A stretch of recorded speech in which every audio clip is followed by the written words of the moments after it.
कहते हैं कितने भी गिले शिकवे हो, होली पर सब खत्म हो जाते हैं। मधुरिमा सोच रही थी काश ऐसा होता।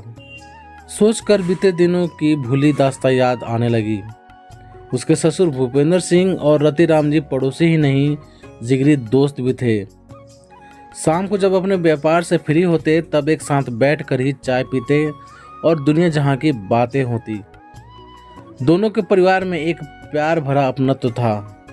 धीरे धीरे दोनों के बच्चे भी बड़े हो रहे थे। भूपेंद्र सिंह के 2 बेटे रमन और सुमित और एक बेटी प्राची थी।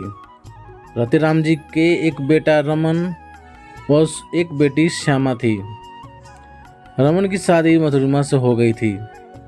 बेटी प्राची की शादी भी हो चुकी थी, बस सुमित अभी शादी करने के मूड में नहीं था। रतिराम के दोनों बच्चों की शादी नहीं हुई थी। मधुरिमा और श्यामा में बहुत अच्छी दोस्ती थी। श्यामा के लिए भी रतिराम रिश्ते ढूंढ रहे थे। बस कोई अच्छा सा लड़का मिले और वो उसके हाथ पीले करें, पर किसी को पता नहीं था कि कब श्यामा और सुमित में प्यार का अंकुर पनपने लगा। जब मधुरिमा को पता लगा तब उसने दोनों को बहुत समझाया कि दोनों के घर वाले राजी नहीं होंगे, क्योंकि भूपेंद्र सिंह ठाकुर थे। वो किसी अन्य वर्ग में अपने बेटे की शादी नहीं करेंगे, पर प्यार तो अंधा होता है। दोनों अपनी जिद पर अड़े रहे। जब ठाकुर भूपेंद्र सिंह को पता लगा तब वो रतिराम के यहाँ पहुँचे और कड़क आवाज़ में कहा कि अपनी बेटी को समझाओ, नहीं तो मुझसे बुरा कोई नहीं होगा। रतिराम थोड़ा सहम गए। उन्होंने श्यामा पर पूरी बंदिशें लगा दी। अब दोनों के मध्य एक दरार आ गई। एक दिन श्यामा और सुमित घर से गायब हो गए। बहुत ढूंढा पर दोनों का पता न लगा।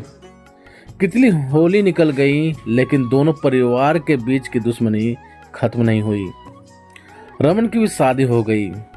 मधुरिमा और रमन की पत्नी रमा दूर से ही एक दूसरे को देखकर मुस्कुरा लेती थी।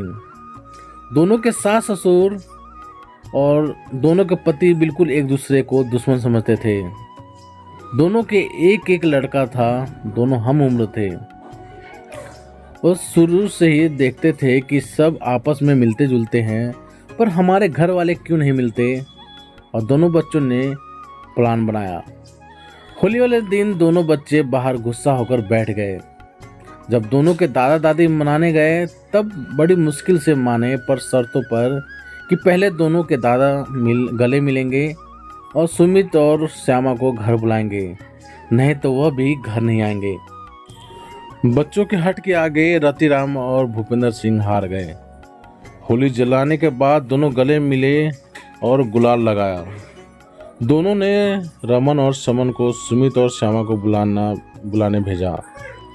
मधुरिमा और रमा गले मिलकर हंस रही थी।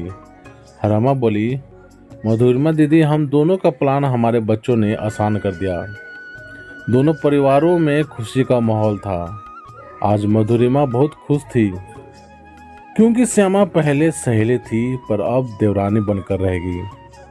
तभी दूर कहीं गाना बजने लगा। होली के दिन दिल खिल जाते हैं, रंगों में रंग मिल जाते हैं। तो प्यारे दोस्तों, आप सभी को ये छोटी सी कहानी कैसी लगी, प्लीज़ कमेंट करके हमें ज़रूर बताना। यदि कहानी आप सभी को पसंद आई हो तो लाइक करना, शेयर करना और चैनल पर नए हो तो चैनल को सब्सक्राइब भी जरूर कर देना। चलिए दोस्तों, मिलते हैं आप सभी से एक और नई कहानी के साथ। तब तक ले जय हिंद, वंदे मातरम।